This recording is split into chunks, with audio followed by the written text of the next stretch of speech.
Hello everyone ਅਸੀਂ ਕਰ ਰਹੇ ਸੀ ਆਰਗੈਨਿਕ ਕੈਮਿਸਟਰੀ ਜਿਹਦੇ ਵਿੱਚ ਅਸੀਂ ਨੈਕਸਟ ਕਰਨ ਜਾ ਰਹੇ ਹਾਂ ਹਾਈਪਰ ਕੰਜੂਗੇਸ਼ਨ। ਸੋ ਬਹੁਤ ਈਜ਼ੀ ਹੈਗਾ ਆ ਹਾਈਪਰ ਕੰਜੂਗੇਸ਼ਨ। ਹਾਈਪਰ ਕੰਜੂਗੇਸ਼ਨ ਕੀ ਹੈਗਾ? The interaction between the electron of pi system ਤੁਹਾਨੂੰ ਪਤਾ ਮਲਟੀਪਲ ਬੌਂਡਸ ਆਂਦਾ ਮੈਂ ਕਰਵਾਇਆ ਹੋਇਆ ਹੈ ਕਿ ਜਿੱਦਾਂ ਸਾਡੇ ਕੋਲ ਡਬਲ ਬੌਂਡ ਹੈ ਜਾਂ ਟ੍ਰਿਪਲ ਬੌਂਡ ਹੈ, ਠੀਕ ਹੈ। ਜਿਹਦਾ ਸਾਡੇ ਕੋਲ ਡਬਲ ਬੌਂਡ ਹੈਗਾ ਹੈ ਤੇ ਪਹਿਲਾ ਹੋ ਗਿਆ ਸਿਗਮਾ, ਨੈਕਸਟ ਵਾਲਾ ਕੀ ਹੋਏਗਾ ਪਾਈ। ਇਹਦੀ ਟ੍ਰਿਪਲ ਬੌਂਡ ਹੈਗਾ ਉਹ ਚ ਪਹਿਲਾ ਸਿਗਮਾ ਤੇ ਅਗਲੇ ਕੀ ਹੋਣਗੇ ਪਾਈ। ਦੈਟ ਮੀਨਸ ਇਹ ਮਲਟੀਪਲ ਬੌਂਡਸ ਹੀ ਅਕਰ ਕਰਦਾ ਆ ਪਾਈ। So interaction between the electron of pi system and the adjacent bond like ਜਿਹੜਾ ਨਾਲ ਵਾਲਾ ਸਿੰਗਲ ਸਿਗਮਾ ਬੌਂਡ ਹੋਏਗਾ simple CH bond of the subsequent group in the organic compound is called hyperconjugation। ਯਾਨੀ interaction ਹੈ ਦੋ ਦਾਨਾਂ ਦੇ ਵਿਚਕਾਰ interaction ਹੈ। ਕਿਹੜੇ? ਇੱਕ ਤਾਂ ਪਾਈ ਸਿਸਟਮ, ਠੀਕ ਹੈ, ਐਂਡ ਨਾਲ ਦਾ ਜਿਹੜਾ adjacent ਸਿਗਮਾ ਬੌਂਡ ਹੈਗਾ ਸਬਸੀਕੁਐਂਟ ਗਰੁੱਪ ਦਾ। ਕੋਈ ਵੀ ਜਿਹੜਾ ਸਬਸੀਕੁਐਂਟ ਗਰੁੱਪ ਲੱਗਾ ਉਹਦਾ ਸਿਗਮਾ ਤੇ ਪਾਈ ਦੋਨਾਂ ਦੇ ਵਿੱਚ ਮਤਲਬ ਸਿਗਮਾ ਪਾਈ ਇੰਟਰੈਕਸ਼ਨਸ ਕਹਿ ਸਕਦੇ ਆਪਾਂ, ਸਿਗਮਾ ਤੇ ਪਾਈ ਦੇ ਵਿਚਕਾਰ ਹੈਗੇ ਆ, ਠੀਕ ਹੈ। ਦੇਖਦੇ ਹਾਂ ਥੋੜਾ ਹੋਰ ਕਲੈਰੀਫਾਈ ਹੋਏਗਾ ਤੁਹਾਨੂੰ ਇਥੋਂ ਨਾ ਡਾਇਗਰਾਮ ਤੋਂ, ਵੈਸੇ ਤੁਹਾਨੂੰ ਹੋਰ ਜ਼ਿਆਦਾ ਕਲੈਰੀਫਾਈ ਹੋ ਸਕਦਾ। ਲੈਟ ਜੇ ਦੇਖੋ ਇਹ ਕਾਰਬਨ ਹੈ, ਇਹਦੇ ਵਿੱਚ ਡਬਲ ਬੌਂਡ ਹੈ, ਇਹਦਾ ਕੋਈ ਸਬਸਟੀਟਿਊਐਂਟ ਗਰੁੱਪ ਹੈਗਾ ਜਿਹਦਾ ਕੀ ਹੈ ਇੱਥੇ CH ਸਿਗਮਾ ਬੌਂਡ ਤੇ ਇਹਦੇ ਪਾਈ ਤੇ ਇਹਦੇ ਸਿਗਮਾ ਦੇ ਵਿੱਚ ਜਿਹੜੀਆਂ ਆਪਸ ਵਿੱਚ ਇੰਟਰੈਕਸ਼ਨ ਹੋ ਗਈਆਂ ਨਾ, ਦਿਸ ਇਜ਼ ਕਾਲਡ, ਮੈਨੂੰ ਥੋੜਾ ਜ਼ੂਮ ਕਰ ਦਿੰਦੀ ਹਾਂ ਹੋਰ, ਦੇਖੋ ਦਿਸ ਇਜ਼ ਦਾ ਪਾਈ ਬੌਂਡ, ਠੀਕ ਹੈ, ਕਾਰਬਨ ਦੇ ਵਿਚਕਾਰ pi bond and this is the sigma bond CH sigma bond single. ਇਹਨਾਂ ਦੇ ਵਿਚਕਾਰ ਜਿਹੜੀਆਂ ਇੰਟਰੈਕਸ਼ਨ ਹੈਗੇ, ਦੇਖੋ ਇੱਥੇ ਵੀ ਨੇ ਮੈਂਸ਼ਨ ਕੀਤਾ ਹੋਇਆ, ਦੇਖੋ ਦਿਸ ਇਜ਼ ਦਾ 2p ਐਮਟੀ ਵਾਲਾ ਪਾਈ ਬਣਾਏਗਾ, ਇਹ sp3 ਆ, ਮਤਲਬ ਸਿੰਗਲ ਬੌਂਡ ਹੋਏਗਾ।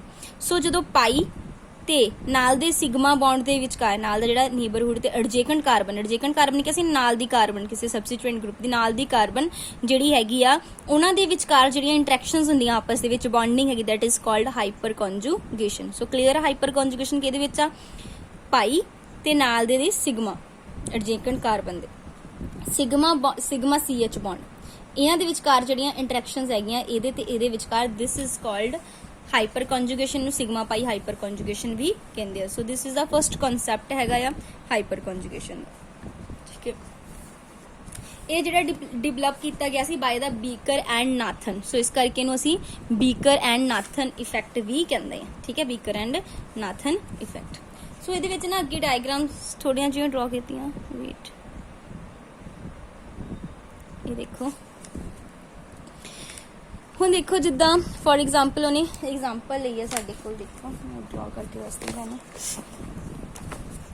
एग्जांपल ਲਈ ਉਹਨੇ CH ਡਬਲ ਬੌਂਡ CH2 ਨਾਲ ਸਾਡੇ ਕੋਲ ਹੈ CH3, ਠੀਕ ਹੈ, 1 2 3 तीन ਕਾਰਬਨ ਹੈ, ਠੀਕ ਹੈ, ਯਾਨੀ ਕਿ ਕੀ ਆ ਪ੍ਰੋਪੀਨ ਲਿਆ ਉਹਨੇ, ਠੀਕ ਹੈ, एग्जांपल ਲਈ ਉਹਨੇ। ਹੁਣ ਇਹਦੇ ਵਿੱਚ ਦੇਖੋ ਇਹ ਇਫੈਕਟ ਕਿੱਦਾਂ ਅੱਗੇ ਹਾਈਪਰ ਕੰਜੂਗੇਸ਼ਨ ਜਿਹੜੀਆਂ ਅੱਗੇ ਕੰਟਰੀਬਿਊਟਿੰਗ ਸਟਰਕਚਰਸ ਬਣਦੀਆਂ ਉਹ ਕਿੱਦਾਂ ਬਣਦੀਆਂ ਆ। ਇਹ ਵਾਲਾ ਜਿਹੜਾ ਦਿਸ ਇਜ਼ ਦਾ ਪਾਈ ਬੌਂਡ, ਇਹ ਕੀ ਹੋ ਗਿਆ ਪਾਈ ਬੌਂਡ। ਜੇ ਤੁਸੀਂ ਇਸ ਡਾਇਗਰਾਮ ਦੇ ਨਾਲ ਕੰਪੈਰੀਜ਼ਨ ਕਰਕੇ ਦੇਖੋ, ਦਿਸ ਇਜ਼ ਦਾ ਇਹਨਾਂ ਵਿਚਕਾਰ ਕੀ ਹੋ ਗਿਆ ਸਿਗਮਾ, ਦੂਸਰਾ ਪਾਈ ਤੇ ਨਾਲ ਦੇ ਕਾਰਬਨ ਦਾ CH ਸਿਗਮਾ ਬੌਂਡ। ਇਹੀ ਬੋਲਿਆ ਸੀ ਆਪਾਂ, ਸਮਝਣਾ ਇਸ ਚੀਜ਼ ਨੂੰ ਕਿ ਪਾਈ ਬੌਂਡ ਤੇ ਨਾਲ ਦੇ CH ਦੇ ਵਿੱਚ ਸਿਗਮਾ, ਇਹਨਾਂ ਦੇ ਵਿਚਕਾਰ ਜਿਹੜੀਆਂ ਇੰਟਰੈਕਸ਼ਨਸ ਹੋਣਗੀਆਂ ਦੈਟ ਇਜ਼ ਕਾਲਡ ਹਾਈਪਰ ਕੰਜੂਗੇਸ਼ਨ, ਇਹੀ ਹੁੰਦੀ ਆ, ਹੈਨਾ। ਬਟ ਤੁਸੀਂ ਦੇਖੋ ਇਹ ਤਾਂ ਹੋ ਗਿਆ ਇੱਕ ਪਾਈ ਬੌਂਡ, ਪਰ ਨਾਲ ਦੇ ਕਾਰਬਨ ਕੋ ਸਿਗਮਾ ਬੌਂਡ ਕਿੰਨੇ ਆ? ਇੱਧਰ ਵੀ sigma bond CH sigma bond, ਇੱਧਰ ਵੀ CH ਸਿਗਮਾ ਬੌਂਡ, ਇੱਧਰ ਵੀ CH ਸਿਗਮਾ ਬੌਂਡ, ਯਾਨੀ ਕਿ ਕਿਸੇ ਨਾਲ ਵੀ ਇੰਟਰੈਕਸ਼ਨ ਹੋ ਸਕਦੀ। ਲੈਟਸ ਸੇ ਅਟਰੈਕਸ਼ਨ ਹੋਈ ਇਹਦੇ ਨਾਲ ਹੋਈ ਇੰਟਰੈਕਸ਼ਨ, ਇਹ ਇੱਥੇ ਆ ਗਿਆ, ਇੱਥੇ ਸ਼ਿਫਟ ਕਰ ਗਿਆ, ਜਦੋਂ ਸ਼ਿਫਟ ਕਰ ਗਿਆ ਉੱਤੇ ਨੈਗੇਟਿਵ ਚਾਰਜ ਆ ਗਿਆ, ਇੱਥੇ ਸ਼ਿਫਟ ਕਰ ਗਿਆ ਇੱਥੇ ਡਬਲ ਬੌਂਡ ਆ ਗਿਆ, ਯਾਨੀ ਪਹਿਲੀ ਦਾ ਸਟਰਕਚਰ ਇਹ ਬਣ ਗਈ। ਦੂਸਰਾ ਕੀ ਹੋ ਸਕਦਾ ਹੈਗਾ? ਇਹ ਨਾ ਦਿੰਦਾ ਇਹ ਦੇ ਦਿੰਦਾ, ਜੇ ਇਹ ਦੇ ਦਿੰਦਾ ਇੱਥੇ H ਪੋਜ਼ਿਟਿਵ ਕ੍ਰੀਏਟ ਹੋ ਜਾਣਾ ਸੀਗਾ, ਹਨਾ। ਜੇ ਇਹ ਵੀ ਨਾ ਦਿੰਦਾ ਸਿਰਫ ਆਹ ਵਾਲਾ ਦੇ ਦਿੰਦਾ ਫਿਰ ਕੀ H ਪੋਜ਼ਿਟਿਵ ਆ ਜਾਣਾ ਸੀ, ਇਹਦੇ ਕੋਲ ਆ ਜਾਣਾ ਸੀ। ਸੋ ਇੱਥੇ ਬੌਂਡ ਨਾ ਕ੍ਰੀਏਟ ਕਰਿਓ, ਠੀਕ ਹੈ, ਇੱਥੇ ਬੌਂਡ ਨਹੀਂ ਆਏਗਾ, ਗਲਤੀ ਨਾਲ ਉਹਨਾਂ ਕੋਲ ਲੱਗ ਗਿਆ, ਇੱਥੇ ਨਹੀਂ ਆਣਾ, ਇੱਥੇ ਨਹੀਂ ਆਏਗਾ ਬੌਂਡ, ਠੀਕ ਹੈ। ਸੋ ਇਹ ਤਾਂ ਸ਼ਿਫਟ ਹੋ ਗਿਆ, ਯਾਨੀ ਕਿ ਡਿਪੈਂਡ ਕਰਦਾ ਜਿਹੜਾ ਸਾਡੇ ਕੋਲ ਪਾਈ ਸਿਸਟਮ ਹੈਗਾ, ਇਹ ਵਾਲੇ ਪਾਈ ਬੌਂਡ ਜਿਹੜੇ ਦੋ ਕਾਰਬਨ ਵਿੱਚ, ਇਹਦੇ ਨਾਲ ਦੀ ਕਾਰਬਨ ਆ, ਠੀਕ ਆ, ਉਹਦੇ ਕੋਲ ਕਿੰਨੀਆਂ ਹਾਈਡਰੋਜਨ ਹੈਗੀਆਂ, ਯਾਨੀ ਕਿ ਜਿਹਨੂੰ ਆਪਾਂ ਅਲਫਾ ਹਾਈਡਰੋਜਨ ਕਹਿ ਦਾਂਗੇ, ਨਾਲ ਦੀ ਕਾਰਬਨ ਦੀਆਂ ਕਿੰਨੀਆਂ ਹਾਈਡਰੋਜਨ ਹੈਗੀਆਂ ਉਹਨੂੰ ਬੋਲਦੇ ਆਪਾਂ, ਇਹ ਨਾਲ ਦਾ ਕਾਰਬਨ ਅਲਫਾ ਕਾਰਬਨ ਹੁੰਦੀਆਂ, ਹਾਈਡਰੋਜਨ ਹੋ ਗਿਆ ਅਲਫਾ ਹਾਈਡਰੋਜਨ। ਜਿੰਨੀਆਂ ਜ਼ਿਆਦਾ ਅਲਫਾ ਹਾਈਡਰੋਜਨ ਉਨੀਆਂ ਕੀ ਬਣਨਗੀਆਂ ਸਟਰਕਚਰ, ਦੇਖੋ ਹੁਣ ਕਿੰਨੀਆਂ ਸਟਰਕਚਰਸ ਬਣ ਗਈਆਂ। ਸੋ ਪਹਿਲਾਂ ਤਾਂ ਤੁਹਾਨੂੰ ਇਹ ਪਤਾ ਹੋਣਾ ਚਾਹੀਦਾ ਨਾ ਕਿ ਇਹ ਵਾਲੀ ਹਾਈਪਰ ਕੰਜੂਗੇਸ਼ਨ ਹੈ ਕੀ ਆ, ਜਿੱਥੇ ਵੀ ਤੁਹਾਨੂੰ ਡਬਲ ਬੌਂਡ ਜਾਂ ਟ੍ਰਿਪਲ ਬੌਂਡ ਦਿਖੇ ਉਹ ਤੇ ਉਹਦੇ ਨਾਲ ਦੇ ਕਾਰਬਨ ਦਾ CH CH ਦੇ ਵਿਚਕਾਰ ਜਿਹੜਾ ਬੌਂਡ ਉਹਨਾਂ ਦੇ ਵਿੱਚ ਆਪਸ ਚ ਇੰਟਰੈਕਸ਼ਨ ਆ। ਸੋ ਇੱਥੇ ਇਦਾਂ ਹੀ ਸੀਗਾ, ਇਹਨਾਂ ਦੇ ਵਿਚਕਾਰ ਤਾਂ ਸੀ ਡਬਲ ਬੌਂਡ, ਤੇ ਇੱਥੇ ਨਾਲ ਦੇ ਕਾਰਬਨ ਕੋ CH ਬੌਂਡ ਕੀ ਸੀ, ਇੱਧਰ ਵੀ CH ਬੌਂਡ ਸੀ, ਇੱਥੇ ਵੀ CH ਬੌਂਡ ਸੀ, ਇੱਥੇ ਵੀ CH ਬੌਂਡ। ਸੋ ਜੇ ਆਹ ਵਾਲੇ CH ਬੌਂਡ ਦੀ ਇੰਟਰੈਕਸ਼ਨ ਹੋ ਗਈ ਸੋ ਇਹ ਵਾਲੀ ਸਟਰਕਚਰ ਬਣ ਗਈ, ਜੇ ਇਹ ਵਾਲੀ ਨਾ ਹੋ ਗਈ ਤੇ ਇਹ ਵਾਲੀ ਸਟਰਕਚਰ ਬਣ ਗਈ। ਠੀਕ ਹੈ, ਇਹਨੇ ਖਿੱਚ ਲੈਣਾ ਨਾ ਆਪਣੇ ਵੱਲ ਨੂੰ, ਇੰਟਰੈਕਸ਼ਨ ਹੋ ਗਈ, ਖਿੱਚ ਲਿਆ ਤੇ ਅੱਗੇ ਮੂਵ ਕਰ ਗਿਆ। ਪਤਾ ਕਿਉਂ ਅੱਗੇ ਮੂਵ ਕਰਦਾ ਇਹ, ਤੁਹਾਨੂੰ ਪਤਾ ਨਾ ਕਾਰਬਨ ਦੀ ਮੈਕਸਿਮਮ ਵੈਲੈਂਸੀ ਕਿੰਨੀ ਹੈ, 4 ਆ। ਕਾਰਬਨ ਕੋ ਕਿੰਨੇ ਬੌਂਡ ਹੋ ਜਾਣਗੇ ਜੇ ਇੱਥੇ ਸ਼ਿਫਟ ਕਰ ਗਿਆ, 1 2 3, ਇੱਥੇ 4 ਤੇ 5 ਤੋਂ ਨਾ ਹੋ ਸਕਦੇ, 4 ਆ ਤਾਂ ਇੱਕ ਅੱਗੇ ਸ਼ਿਫਟ ਕਰ ਜਾਏਗਾ। ਠੀਕ ਹੈ, ਸੋ ਇਹਦੀਆਂ ਵੇਰੀਅਸ ਕੰਟਰੀਬਿਊਟਿੰਗ ਸਟਰਕਚਰ ਹੈਗੀਆਂ ਜਿਹਨਾਂ ਨੂੰ ਆਪਾਂ ਹਾਈਪਰ ਕੰਜੂਗੇਸ਼ਨ ਸਟਰਕਚਰਸ ਵੀ ਕਹਿੰਦੇ ਹਾਂ। ਜੇ ਤੁਸੀਂ ਧਿਆਨ ਨਾਲ ਦੇਖੋ ਇਹ ਰੈਜ਼ੋਨੈਂਸ ਇਫੈਕਟ ਦੇ ਵਾਂਗ ਹੀ ਹੈ ਕਿ ਜਿੱਦਾਂ ਤੁਹਾਨੂੰ ਰੈਜ਼ੋਨੈਂਸ 'ਚ ਵੀ ਦੱਸਿਆ ਸੀਗਾ ਕਿ ਜਦੋਂ ਕੋਈ ਇੱਕ ਮੋਲੀਕਿਊਲ ਦੀ ਆਪਾਂ ਇੱਕ ਸਟਰਕਚਰ ਨੂੰ ਡਿਸਕ੍ਰਾਈਬ ਹੀ ਨਹੀਂ ਕਰ ਸਕਦੇ, ਆਪਾਂ ਕਿੰਨੀਆਂ ਸਾਰੀਆਂ ਅੱਗੇ ਸਟਰਕਚਰਸ ਡਰਾ ਕਰਦੇ ਹਾਂ। ਠੀਕ ਹੈ, ਹੁਣ ਤੁਸੀਂ ਧਿਆਨ ਨਾਲ ਦੇਖੋ there is no bond between carbon and hydrogen. ਇੱਥੇ ਕੋਈ ਬੌਂਡ ਨਹੀਂ ਹੈਗਾ ਨਾ, ਕੋਈ ਬੌਂਡ ਨਹੀਂ, ਇੱਥੇ ਕੋਈ ਬੌਂਡ ਨਹੀਂ, ਇੱਥੇ ਵੀ ਕੋਈ ਬੌਂਡ ਨਹੀਂ, ਇਸ ਕਰਕੇ ਇਹਨੂੰ ਨੋ ਬੌਂਡ ਰੈਜ਼ੋਨੈਂਸ ਵੀ ਕਿਹਾ ਜਾਂਦਾ ਹੈ। ਠੀਕ ਹੈ, ਇਹਦੇ ਵਿੱਚ ਕੋਈ ਬੌਂਡ ਨਾ ਹੋਣ ਕਰਕੇ there is no bond between the alpha carbon and hydrogen. Alpha carbon ਤੇ ਅਲਫਾ ਹਾਈਡਰੋਜਨ, ਜਿਹੜੇ ਡਬਲ ਬੌਂਡ ਦੀ ਕਾਰਬਨ ਦੇ ਨਾਲ ਦੀ ਕਾਰਬਨ ਬੋਲਦੇ ਅਲਫਾ ਕਾਰਬਨ, ਤੇ ਨਾਲ ਦੀਆਂ ਉਹਦੀਆਂ ਨਾਲ ਦੀਆਂ ਹਾਈਡਰੋਜਨ ਕੀ ਬੋਲਦੇ ਅਲਫਾ ਹਾਈਡਰੋਜਨ। ਠੀਕ ਹੈ, ਇਸ ਕਰਕੇ ਦਾ ਨਾਮ ਕੀ ਪੈ ਗਿਆ ਨੋ ਬੌਂਡ ਰੈਜ਼ੋਨੈਂਸ, ਕਿਉਂਕਿ ਇੱਥੇ ਕੋਈ ਬੌਂਡ ਨਹੀਂ ਹੈਗਾ। ਸੋ ਵੀ ਪੁੱਛਿਆ ਜਾ ਸਕਦਾ ਇਹਦਾ ਹੋਰ ਨਾਮ ਕੀ ਹੈ। Clear? It may be noted that although free proton has been shown in the above structure, but it still bound quite firmly to the pi cloud and hence no free to move। ਭਾਵੇਂ ਇਹਦੇ ਕੋਲ free proton ਹੁੰਦਾ ਨਾ, but ਇੰਨੀ ਕਿ stable ਹੁੰਦੀ ਹੈ ਕਿ free ਨਹੀਂ ਹੁੰਦੀ move ਕਰਨ ਲਈ।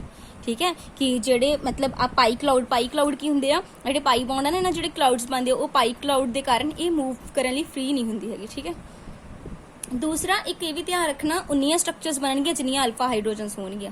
ਜਿੰਨੀਆਂ ਜ਼ਿਆਦਾ ਕਿਸੇ ਕੋ ਅਲਫਾ ਹਾਈਡਰੋਜਨਸ ਹੋਣਗੀਆਂ, ਹੁਣ ਅਲਫਾ ਹਾਈਡਰੋਜਨਸ ਕੀ ਹੋਣਗੀਆਂ, ਡਬਲ ਬੌਂਡ ਦੇ ਕਾਰਬਨ ਦੇ ਨਾਲ ਦੀ ਕਾਰਬਨ ਦੀਆਂ ਹਾਈਡਰੋਜਨ, ਉਹਨੂੰ ਬੋਲਾਂਗੇ ਆਪਾਂ ਅਲਫਾ ਹਾਈਡਰੋਜਨ। ਜਿੰਨੀਆਂ ਅਲਫਾ ਹਾਈਡਰੋਜਨ ਉਨੀਆਂ ਸਟਰਕਚਰਸ ਕੀ ਬਣਨਗੀਆਂ, ਜ਼ਿਆਦਾ ਬਣਨਗੀਆਂ। ਠੀਕ ਹੈ, ਸੋ ਜਿੱਦਾਂ ਇਹਦੇ ਵਿੱਚ ਦੇਖੋ ਇਹਦੇ ਕੋਲ ਕਿੰਨੀਆਂ ਅਲਫਾ ਹਾਈਡਰੋਜਨ ਹੈਗੀਆਂ 3, ਐਂਡ ਇਹਦੇ ਕੋਲ ਕਿੰਨੀਆਂ ਹੈਗੀਆਂ ਨੇ 2, ਇਹਦੇ ਕੋਲ ਕਿੰਨੀਆਂ ਹੈਗੀਆਂ ਨੇ ਓਨਲੀ 1, ਇਹਦੇ ਕੋਲ ਹੈ ਹੀ ਨਹੀਂ। ਸੋ ਜਿੰਨੀਆਂ ਅਲਫਾ ਹਾਈਡਰੋਜਨਸ ਉਨੀ ਜ਼ਿਆਦਾ ਕੀ ਹੋਣਗੀਆਂ, ਹਾਈਪਰ ਕੰਜੂਗੇਸ਼ਨ ਇਫੈਕਟ ਉਨਾ ਜ਼ਿਆਦਾ ਹੋਏਗਾ। ਜਿੱਦਾਂ ਕੋ 3 ਆ, ਇੱਥੇ ਵਾਲੀ ਕੋ ਲਾਸਟ ਵਾਲੀ ਕਾਰਬਨ ਕੋ 2 ਹੀ ਆ, ਇਹਦੇ ਕੋਲ 1 ਆ, ਇਹਦੇ ਕੋਲ ਹੈ ਹੀ ਨਹੀਂ। ਸੋ ਇਸ ਤਰ੍ਹਾਂ ਅਸੀਂ ਦੇਖਦੇ ਹਾਂ ਕਿ ਜਿੰਨੀਆਂ ਅਲਫਾ ਹਾਈਡਰੋਜਨਸ ਜ਼ਿਆਦਾ, ਉਹ ਇਹ ਵੀ ਆਰਡਰ ਪੁੱਛਿਆ ਜਾ ਸਕਦਾ ਕਿ ਦੱਸੋ ਹਾਈਪਰ ਕੰਜੂਗੇਸ਼ਨ ਜਿਹੜਾ ਇਫੈਕਟ ਆ ਕਿੱਧਰ ਨੂੰ ਡਿਕਰੀਜ਼ ਕਰੇਗਾ। ਤੁਸੀਂ ਜਸਟ ਕੀ ਚੈੱਕ ਕਰਨੀ ਆ, ਜਿਹੜਾ ਇੱਧਰ ਇਹ ਇੱਥੇ ਛੱਡਿਆ ਹੋਇਆ ਨਾ, ਇਹਦਾ ਵੱਲ ਦੱਸਿਆ ਹੋਇਆ ਕਿ ਇਹਦੇ ਨਾਲ ਅੱਗੇ ਡਬਲ ਬੌਂਡ ਸਿਸਟਮ ਹੈ। ਡਬਲ ਬੌਂਡ ਦੇ ਨਾਲ ਦੀ ਕਾਰਬਨ ਜਿਹੜੀ ਆ ਉਹਨਾਂ ਦੇ ਕੋਲ 3 ਹਾਈਡਰੋਜਨ ਆ, ਇੱਥੇ ਜਿਹੜੇ ਡਬਲ ਬੌਂਡ ਦੇ ਨਾਲ ਦੀ ਕਾਰਬਨ ਉਹਦੇ ਕੋਲ 2 ਹਾਈਡਰੋਜਨ ਆ। ਸੋ ਥੋੜਾ ਹਾਈਪਰ ਕੰਜੂਗੇਸ਼ਨ ਘਟ ਗਿਆ। ਇੱਥੇ ਜਿਹੜਾ ਡਬਲ ਬੌਂਡ ਦੇ ਨਾਲ ਦੀ ਮਤਲਬ ਇੱਥੇ ਅੱਗੇ C ਡਬਲ ਬੌਂਡ C ਹੋਏਗਾ ਨਾ, ਉਹਦੇ ਨਾਲ ਦੀ ਕਾਰਬਨ ਕੋਈ ਇੱਕੋ ਹਾਈਡਰੋਜਨ ਆ, ਇੱਥੇ ਹੈ ਹੀ ਨਹੀਂ। ਠੀਕ ਹੈ, ਸੋ ਅੱਗੇ ਦੀਆਂ ਐਪਲੀਕੇਸ਼ਨਸ ਦੇਖਦੇ ਹਾਂ।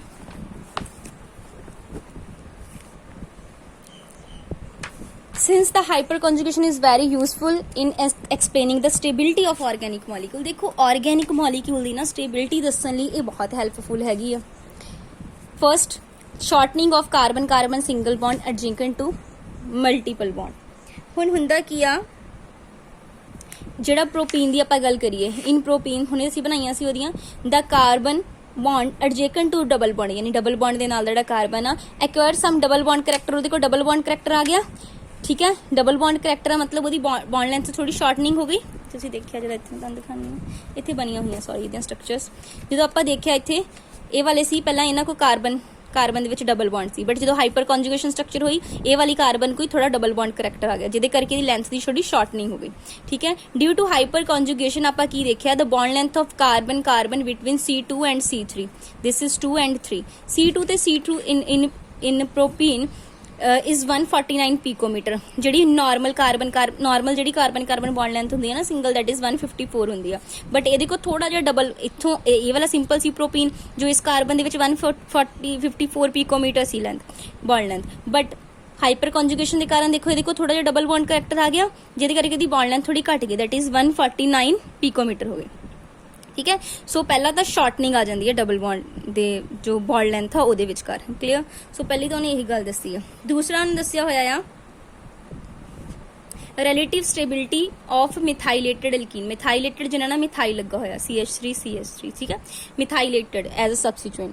ਸੋ ਇਹ ਵਾਲੀਆਂ ਸਟਰਕਚਰਸ ਤੁਸੀਂ ਦੇਖੋ, ਇਹਦੇ ਕੋਲ ਡਬਲ ਬੌਂਡ ਦੇ ਜਿਹੜੇ ਨਾਲ ਦੀ ਕਾਰਬਨ ਆ ਅਲਫਾ ਕਾਰਬਨ ਦੇ ਨਾਲ ਦੀਆਂ ਹਾਈਡਰੋਜਨ ਅਲਫਾ ਹਾਈਡਰੋਜਨ, ਦੇਖੋ ਡਬਲ ਬੌਂਡ ਨਾਲ ਇੱਧਰ ਵੀ ਕਾਰਬਨ, ਇੱਧਰ ਵੀ ਕਿੰਨੀਆਂ ਆ 1 2 3 4 ਕਾਰਬਨ, ਚਾਰਾਂ ਦੇ ਨਾਲ 3 ਹਾਈਡਰੋਜਨ, ਕਿੰਨੇ ਹੋ ਗਏ 12 ਹਾਈਡਰੋਜਨ ਹੋ ਗਏ। ਸੋ ਇੱਕ 12 ਅਲਫਾ ਹਾਈਡਰੋਜਨ ਆ, ਤਾਂ ਕਿੰਨੀਆਂ ਸਟਰਕਚਰਸ ਬਣਨਗੀਆਂ, ਬਹੁਤ ਜ਼ਿਆਦਾ ਹੈ ਨਾ।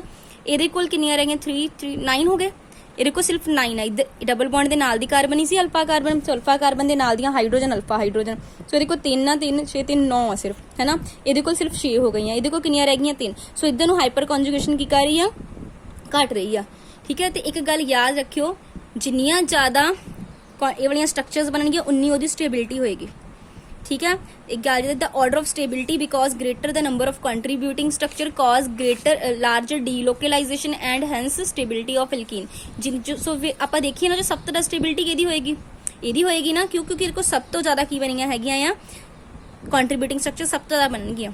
ਇਹਦੀਆਂ ਜਿੱਦਾਂ ਬਣਾਈਆਂ ਸੀ ਨਾ, ਇਹਦੇ ਕੋਲ ਕਿੰਨੇ ਹਾਈਡਰੋਜਨ ਸੀ 1 2 3 ਸੀਗੇ, ਡਬਲ ਬੌਂਡ ਦੀ ਨਾਲ ਦੀ ਕਾਰਬਨ ਅਲਫਾ ਕੋ 3 ਹੀ ਅਲਫਾ ਹਾਈਡਰੋਜਨ ਸੀ, ਇਸ ਕਰਕੇ 3 ਸਟਰਕਚਰਸ ਬਣੀਆਂ ਸੀ ਅੱਗੇ, ਹੈ ਨਾ। ਸੋ ਇਸ ਕਰਕੇ ਉਹਦੇ ਅਕੋਰਡਿੰਗ ਇਹਦੀ ਸਟੇਬਿਲਿਟੀ, ਹੁਣ ਇਹਦੇ ਕੋਲ ਕਿੰਨੀਆਂ 12 ਆ। ਸੋ ਇਹਦੇ ਕੰਪੈਰੀਜ਼ਨ ਇਹਦੀ ਕੀ ਹੋਏਗੀ, ਸਟੇਬਿਲਿਟੀ ਜ਼ਿਆਦਾ ਹੋਏਗੀ, ਤੇ ਇਹਦੇ ਕੰਪੈਰੀਜ਼ਨ ਜ਼ਿਆਦਾ ਹੋਏਗੀ। ਕਲੀਅਰ। ਸੋ ਫॉर एग्जांपल ਜੇ ਆਪਾਂ ਦੇਖੀਏ ਵੀ ਕਹਿੰਦਾ ਫਰਸਟ ਕੋ 12 ਅਲਫਾ ਹਾਈਡਰੋਜਨ ਹੈਗੀਆਂ, ਅਗਲੇ ਕੋਲ 9 ਆ, ਇਹਦੀ ਅਗਲੇ ਕੋਲ ਘਟ ਰਹੀਆਂ। Therefore will be large the hyper conjugation in the alkene one. So first वाले च हाइपर कंजुगेशन बहुत ज़्यादा होएगी, इस करके ਇਹਦੀ ਸਟੇਬਿਲਿਟੀ ਵੀ ਜ਼ਿਆਦਾ ਹੋਏਗੀ ਦੂਸਰੀ ਨਾਲੋਂ।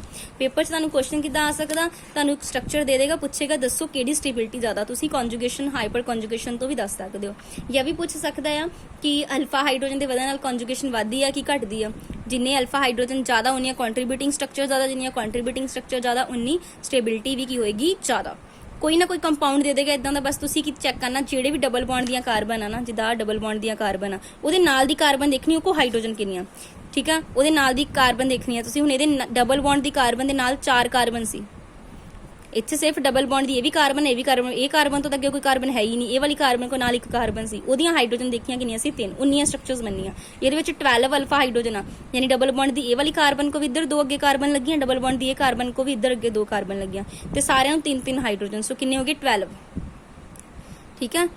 ਸੋ ਇਸ ਹਿਸਾਬ ਨਾਲ ਸਾਨੂੰ ਪਤਾ ਲੱਗਦਾ ਹੈ ਕਿ ਹਾਈਪਰ ਕੰਜੂਗੇਸ਼ਨ ਤੋਂ ਆਪਾਂ ਕਿੱਦਾਂ ਸਟੇਬਿਲਿਟੀ ਦੇਖ ਸਕਦੇ ਹਾਂ। ਇੰਪੋਰਟੈਂਟ ਕਨਸੈਪਟ ਹੈਗਾ ਤੇ ਬਹੁਤ ਈਜ਼ੀ ਹੈਗਾ, ਇਹਨੂੰ ਕਰ ਲੈਣਾ। Thanks for watching the video.